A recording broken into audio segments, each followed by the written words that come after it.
नमस्कार. मी भाऊ तोरसेकर. तुम्ही बघत आहात प्रतिपक्ष. मित्रांनो, मला वाटते 24-25 वर्षापूर्वी कधीतरी ग्राउंड झिरो हा शब्द मी ऐकला होता. अमेरिकेतल्या अमेरिकेची आर्थिक राजधानी असलेल्या न्यूयॉर्कमध्ये जे जागतिक व्यापार केंद्र वर्ल्ड ट्रेड सेंटर होतं, त्याचे जे जगातले सर्वात उंच मानले जाणारे मनोरे होते, जुळे मनोरे, त्याच्यावर ओसामा बिन लादेनच्या जिहादी लोकांनी 4 विमानं पळवली होती आणि ती आदळली होती. आणि त्यात ते बघता बघता 2 उत्तुंग असे गगनचुंबी टॉवर होते, ते जमीनदोस्त झाले. आणि त्यानंतर ज्या बातम्यांचा ओघ सुरू झाला होता, महापूर आला होता, त्यामध्ये तत्कालीन अमेरिकेचे अध्यक्ष जॉर्ज बुश ज्युनियर हे त्या घटनास्थळी गेले होते आणि तिथून त्यांनी अमेरिकन नागरिकांना सुरक्षेची आश्वासनं देण्यासाठी जे भाषण केलं होतं, तेव्हा तो शब्द पहिला ऐकला, ग्राउंड झिरो. आणि माझा असा समज होता की ग्राउंड झिरो म्हणजे घटनास्थळ, जिथे घटना घडलीये, तिथून मग पुढे ऐसपैस त्याचे परिणाम वगैरे काय होतात ते होतात. आणि म्हणून जो बिंदू असतो, मध्यबिंदू असतो, त्या मध्यबिंदूला ग्राउंड झिरो म्हणतात. केंद्रबिंदू असतो त्याला ग्राउंड झिरो म्हणतात. असा एक समज मी करून घेतला होता. पण आता जे खाडी युद्ध चालू आहे, इस्रायल, अमेरिका, इराण, आणि त्याचे जे दुष्परिणाम बाजूच्या खाडी देशांमध्ये, अरबी देशांमध्ये घडत आहेत, त्या निमित्ताने ज्या काही बातम्या भारतीय वृत्तवाहिन्यांवर आणि वर्तमानपत्रातून आणि मीडियातून झळकत आहेत, त्या बघितल्यानंतर मला ग्राउंड झिरोचा जॉर्ज बुश यांनी सांगितलेला अर्थ किंवा केलेला उच्चार यापेक्षा नरेंद्र मोदी, भारताचे विद्यमान पंतप्रधान, यांनी ग्राउंड झिरोचा सांगितलेला अर्थ मला भारताच्या माध्यमातल्या जाणकार, पत्रकार, रिपोर्टर, संपादक यांच्या बेअक्कलपणामुळे लक्षात आला.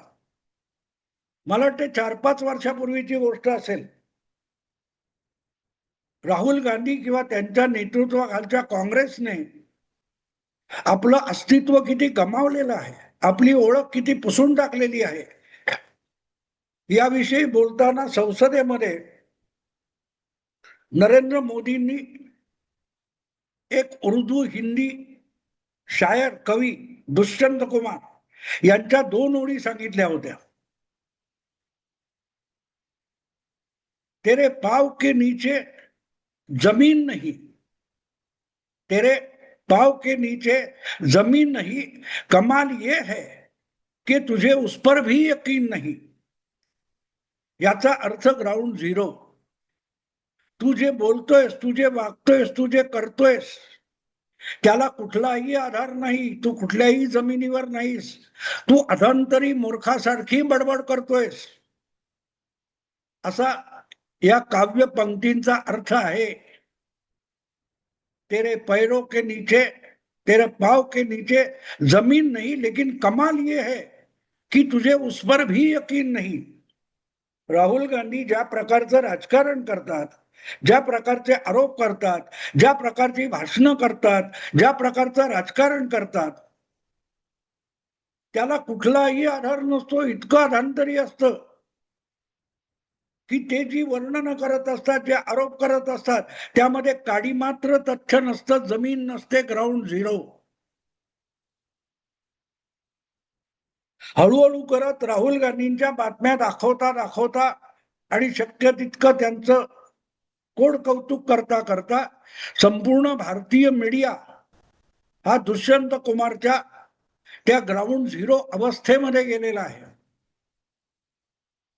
आणि मी राहुल गांधी नाहीये किंवा राहुल भक्त सुद्धा नाहीये. आणि त्यामुळे मी त्याचा पुरावा देत असतो. भाऊ तोरसेकर बिनपुराव्याचं बोलत नाही. आणि म्हणून ह्या व्हिडिओच्या खाली मी एक लिंक दिलेली आहे की मी जे बोलतोय त्याला खरोखर किती आधार आहे, जमिनीवर काय आहे, प्रत्यक्ष युद्धभूमीवर जमिनीवर काय घडतं आहे त्याचा पुरावा सांगणारी एक लिंक, एक दुवा मी या व्हिडिओच्या खाली दिलेला आहे. तो अगत्याने बघा. आणि तो व्हिडिओ एका भारतीय चॅनेलच्या एका लोकप्रिय अशा कार्यक्रमाचा व्हिडिओ आहे. राजीव रंजन नावाचा एक पत्रकार आहे, न्यूज 24 नावाच्या चॅनेलचा एक सहसंपादक वगैरे आहे. आणि हा चॅनेल जितकं होईल तितकं मोदी सरकार, भाजप, RSS यांना सातत्याने बदनाम करण्याच्या प्रयत्नात असतं. तोच त्यांचा अजेंडा आहे. अशा चॅनेलची दुवा मी देतोय, अशा चॅनेलची लिंक मी देतोय की जे मोदी किंवा RSS किंवा भाजप, मोदी सरकार यांच्या बाजूने एक चकार शब्द सुद्धा खरा बोलायला तयार नसतात, त्यांच्यावर देखील खरं बोलण्याची पाळी आली. याला म्हणतात ग्राउंड झिरो. जो चॅनेल जमिनीवर नाही त्याला सुद्धा माहोल क्या है नावाच्या या कार्यक्रमाने जमिनीवर कसं आणलंय ते त्यातून तुम्हाला कळेल. हा राजीव रंजन नावाचा माहोल क्या हैचा रिपोर्टर दुबई, कतार, आणखी कुठचा बहारीन, अबू धाबी तिकडूनची विमानं आत्ता सुरू झाली आहेत भारतात यायला. त्या विमानातून आलेल्या भारतीयांच्या मुलाखती घ्यायला दिल्लीच्या इंदिरा गांधी इंटरनॅशनल एअरपोर्टवर पोहोचला. आणि तिकडून युद्धाच्या तावडीतून, युद्धाच्या जबड्यातून, मृत्यूच्या सापड्यातून सुटून आलेल्या भारतीयांच्या मुलाखती आपल्याला मिळतील याची अपेक्षा होती. पण त्या कार्यक्रमामध्ये मुलाखत देणाऱ्या प्रत्येक प्रवाशाने संपूर्ण निराशा करून टाकली. प्रत्यक्षात त्या वेगवेगळ्या शब्दामध्ये दुबई, बहारीन, कतार, ओमान तिकडे युद्धाचं काडीमात्र भय नाही याची ग्वाही देताना तिकडून प्रत्यक्ष अनुभव घेऊन आलेले जे प्रवासी होते त्यांनी सत्य सांगितलं. ते पचवणं सुद्धा राजीव रंजनला अवघड जात होतं. हे त्याच्या चेहऱ्यावरच्या हावभावावरून कळत होतं.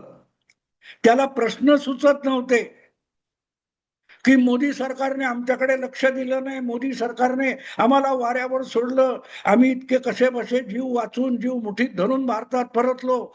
या उत्तराची अपेक्षा असलेल्या त्या न्यूज 24च्या राजीव रंजन या रिपोर्टरला जे ऐकायला मिळालं त्याच्यावर त्याचा विश्वास बसत नव्हता. याचं कारण त्याला मुलाखत देणारे सांगत होते अरबी देशामध्ये, दुबईमध्ये वगैरे वगैरे जिथली भयंकर वर्णनं तुम्ही भारतातल्या वृत्तवाहिन्या दाखवत आहेत त्यात शून्य सत्य आहे, त्याला कुठलाही वास्तविक आधार नाही. त्यातला एक जण तर सरळ सरळ सांगतो कि जितनी मिसाइलें भारतीय मीडिया के चैनल पर गिर रही है उसमें से एक भी मिसाइल दुबई पर नहीं गिरा है. जितने सायरन आप चैनल पर बजा रहे हो उतने सायरन दुबई में, ओमान में नहीं बज रहे. बिलकुल नॉर्मल नेहमीचं जीवन. दुबईमध्ये कुठेही पळापळ नाहीये, पॅनिक नाहीये, गडबड नाहीये, तारांबळ नाहीये जितकी ती भारतीय वृत्तवाहिन्यांवर आहे. मला मित्रांनो पहिल्यांदा बरं वाटलं की गेले 2-2.5 महिने मी कुठल्याही चॅनेलची बातमी सुद्धा बघितलेली नाही. हा, त्यांचे व्हिडिओ येतात ते कुठले युट्यूबवरचे व्हिडिओ वेगवेगळ्या चॅनेलचे मी बघतो, पण लाईव्ह कुठलाही भारतीय चॅनेल मी बघितलेला नाही जवळजवळ 3 महिन्यापासून. म्हणजे महाराष्ट्रातल्या महापालिका निवडणुका सुरू झाल्यापासून मी कुठल्याही भारतीय वृत्तवाहिनीची बातमी बघितलेली नाही. कारण हे धादांत खोटेपणा करतात, फक्त अफवा पसरवतात. याच्यावर आता माझा पूर्णपणे विश्वास बसलेला आहे आणि त्याची साक्ष हा राजीव रंजनचा व्हिडिओ देत असल्यामुळे त्याची लिंक मी खाली दिली आहे, ती मुद्दाम बघा, मुद्दाम बघा. की तुम्ही रोज वृत्तवाहिन्या बघत असाल तर त्यामध्ये किती खोटारडेपणा असतो, नाही निव्वळ खोटारडेपणा असतो, याचा पुरावा तुम्हाला मिळेल. तो एकच प्रवासी नाही, 5-7 प्रवाशांच्या मुलाखती त्याच्यामध्ये आहेत आणि प्रत्येक जण सांगतोय की इथे दाखवतात तसं काही नाही. आम्ही दुबईतून, ओमानमधून, कतारमधून आमच्या भारतातल्या नातलगांना, कुटुंबाला चुकूनही फोन केला नाही. आम्ही अडकून पडलोय, आमचा जीव धोक्यात आहे, आम्ही संकटात आहोत, असा आम्ही एकही फोन केला नाही. पण भारतीय मीडियामध्ये, भारतीय वृत्तवाहिन्यांमध्ये ज्या पद्धतीचं युद्ध इराण आणि अरबी देशांच्या बाबतीत रंगवलं जातंय, त्यामुळे आमचेच भारतातले युद्धापासून हजारो मैल दूर असलेले जे नातलग आहेत, कुटुंबीय आहेत, ते मात्र भयभीत होऊन इथल्या बातम्या ऐकून आम्हाला फोन करत होते, बाबा तू कसा आहेस?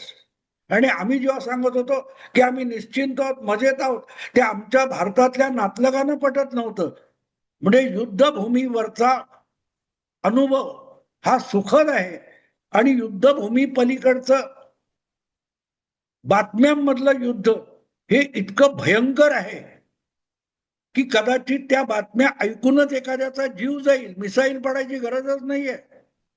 भारतीय मीडिया हा कुठल्याही विध्वंसक अणुबॉम्ब आणि मिसाईल पेक्षा किती भयंकर विध्वंसक झालेला आहे, त्याचा पुरावा म्हणजे हे दिल्लीच्या विमानतळावर अरबी देशातून परतलेल्यांची साक्ष आहे. आणि या निमित्ताने मला महापालिका निवडणुकांच्या निमित्ताने जो Thackeray brand, Thackeray brand, Thackeray brand नावाचा तमाशा चालला होता, त्याची आठवण आली. डिसेंबर, जानेवारी या 2 महिन्यामध्ये ज्या प्रकारे 2 ठाकरे बंधू एकत्र आले आणि आता महाराष्ट्राच्या राजकारणामध्ये प्रचंड उलथापालथ होणार, यासाठी मराठी मीडियामधून ज्या बातम्या रंगवल्या जात होत्या, ठाकरे ब्रँड, त्याचा परिणाम त्या महापालिका मतदानाच्या मतमोजणीनंतर आपल्याला बघायला मिळाला. हत्ती पादेरे फुस. 2 ठाकरे बंधू एकत्र येऊन सुद्धा कशा बशा 72-73 जागा त्यांना जिंकता आल्या मुंबईमध्ये. बाकीचा महाराष्ट्र तर विसरून जा. मुंबई बाहेर ठाकरे ब्रँडला कुठल्याही महापालिकेमध्ये नाव घेण्यासारख्या जागा मिळाल्या नाहीत. पण जर त्यावेळच्या बातम्या तुम्हाला आठवत असतील तर 28 पेक्षा कदाचित 38 महापालिका सुद्धा उद्धव ठाकरेंच्या शिवसेनेचे महापौर बसले असते. कारण राज ठाकरे आपल्या चुलत भावाच्या बरोबर खांद्याला खांदा लावून उभे राहिलेत आणि त्यामुळे ठाकरे ब्रँड महाराष्ट्राने डोक्यावर घेऊन त्याची पालखी फिरवलेली आहे. ही जी वर्णनं येत होती त्यांनी ठाकरे ब्रँड बुडाला. आपल्या बातम्यांमधून आपण एक खोटं विश्व निर्माण करू शकतो. आपण ग्राउंड झिरो आहोत. भारतीय माध्यम आणि मराठी माध्यम आणि प्रामुख्याने वृत्तवाहिन्या ह्या आता ग्राउंड झिरो झालेल्या आहेत, ज्यांच्या पायाखाली जमीन नाहीये. आपण धादांत खोटं बोलतोय, न घडलेल्या गोष्टी सांगतोय, आपण अजेंडीज बातम्या म्हणून लोकांच्या माथी मारतोय. याचा अर्थ ग्राउंड झिरो, जिथे जमीन नाही, जमीन शून्य आहे, जमीनच नाहीये. पण त्या जमिनीवर उभं राहून भारतीय पत्रकारिता कशी बेफाम झालेली आहे कल्पना विलासामध्ये, हे महापालिकांच्या निवडणूक निकालांनी आपल्याला दाखवून दिलं. आणि आता तर साक्षात 1200-1400 किलोमीटर कुठे दूर बसलेली ती अरबी देश आहेत, त्या युद्धभूमीवरून मायदेशी आलेले लोक त्याची साक्ष देत आहेत की जितनी मिसाइलें यहां गिर रही है मीडिया में, चैनल पर, उसमें से एक भी दुबई में नहीं गिरा है. तो सांगतो की दिवसाची 5-6 मिनिटं युद्ध होतं की तिकडून मिसाईल सुटलं की अलर्ट येतो, काय तो सायरन वाजतो, की सायरन वाजला की सगळ्यांनी सुरक्षित जागी लपायचं, दुसरा सायरन वाजला बाहेर उठून कामाला लागायचं. आणि हा मधला काळ, 2 सायरन मधला काळ हा 5-7 मिनिटापेक्षा जास्त नाही. म्हणजे दिवसामध्ये 5-7 मिनिटाचं युद्ध आखाती देशामध्ये चालू आहे. पण भारतीय माध्यमामध्ये, मराठी माध्यमामध्ये, पत्रकारांमध्ये, पत्रकारी जगतामध्ये 24 तास आखाती युद्ध रंगलेलं आहे, भडकलेलं आहे, पेटलेलं आहे. मिळेल ते उद्ध्वस्त करत सुटलेले आहेत. अगदी विमानतळावरून विमानं सुटतायत, उडतायत. त्यापैकी कुठलंही प्रवासी विमान हे मिसाईलचा धक्का लागून कोसळलं आणि शेकड्यांनी प्रवासी मरण पावले असं कुठे आपल्याला बघायला मिळत नाहीये. किंबहुना त्यातला एक 60च्या घरातला गृहस्थ म्हणाला की माझी मुलं आणि बायको तिकडेच आहे, मी इथल्या एका दिल्लीच्या इव्हेंटसाठी आलोय आणि 4 दिवसांनी परत ओमानला जाणार आहे. युद्धाच्या जबड्यात जाणार आहे. ज्याला भारतीय मीडिया युद्धाचा भयंकर अकराळ विक्राळ स्वरूप म्हणतं, त्याच्यात तो माणूस 4 दिवसांनी परत जाणार आहे. इथे तुम्हाला कळेल की जसं आपण ठाकरे ब्रँड खोट्या नाट्या बातम्या देऊन उद्ध्वस्त करून टाकला, तसा दुबई नावाचा ब्रँड जो गेल्या 30, 40, 50 वर्षामध्ये उभा राहिलेला आहे, तो भारतीय माध्यमांनी उद्ध्वस्त करून टाकायचा बहुतेक सुपारी घेतलेली आहे. आता ती चीनकडून घेतली आहे, अमेरिकेकडून घेतली की इस्रायलकडून घेतली मला माहित नाही. पण भारतीय माध्यमांनी ठरवले की जी दुबई आणि आखाती देशांची भरभराट आहे ती आपल्या माध्यमातल्या मिसाईलांनी, क्षेपणास्त्रांनी आपण उद्ध्वस्त करू शकतो, अशा भ्रमात हे ग्राउंड झिरोवरचे लोक पोपटपंची करत असतात. मुद्दाम ती खालची लिंक बघा, मी अक्षरशः अवाक झालो ते ऐकून. आणि ती सादर करणारा राजीव रंजन हा कट्टर मोदी विरोधक आहे. त्याचा चॅनेल कट्टर मोदी विरोधक आहे, पण त्यांना पण लाजे काजेस्तव सत्य दाखवण्याची वेळ आलेली आहे. कतार, ओमान, दुबई, अबुधाबी अशा वेगवेगळ्या अरबी देशातून दिल्लीला सुखरूप आलेले आणि परत तिकडे जाणार 2-4 दिवसात, 8 दिवसात हे ठामपणे सांगणारे प्रवासी त्याला भेटले. हे सत्य आहे. बाकीच्या त्याच्या सकट इतर सगळ्या चॅनेलवर दाखवलं जाणारं युद्ध हा कसा धादांत आभास आहे, खोटं आहे, याची साक्ष म्हणून तुम्हाला ते बघता येईल. याच लोकांनी 2 ठाकरे बंधूंना उद्ध्वस्त करून टाकलं. Thackeray brand, Thackeray brand, Thackeray brand म्हणून. तसा आता आखाती युद्धाचा ब्रँड बनवला गेलाय आणि त्यातून भारतीय माध्यमांनी दुबई ब्रँड उद्ध्वस्त करायचं ठरवलंय. पण दुबई किंवा त्यांच्या कोणाच्याही अरबी देशांच्या अंगावर ओरखडा सुद्धा उठलेला नाही, कारण युद्ध हे 2 बाजूच्या सैन्यामध्ये चालू आहे. एकमेकाच्या लष्करी तळावर, हवाई तळावर हल्ले होत आहेत. पण बाकीच्या लोकसंख्येला त्याचा धक्का लागू नये याची सुद्धा दोन्हीकडचे लोक काळजी घेत आहेत. याची साक्षच या अरबी देशातून आलेल्या प्रवाशांनी दिले नव्हे. त्यांनी भारतीय मीडिया हा धादांत खोटारडा आहे, त्याच्या एकाही शब्दावर विश्वास ठेवू नका याची साक्ष दिले. मुद्दाम तो व्हिडिओ बघा, मी खाली लिंक दिलेली. मित्रांनो, आवडलं लाईक करा, शेअर करा आणि प्रतिपक्षाला सबस्क्राईब करा. नमस्कार.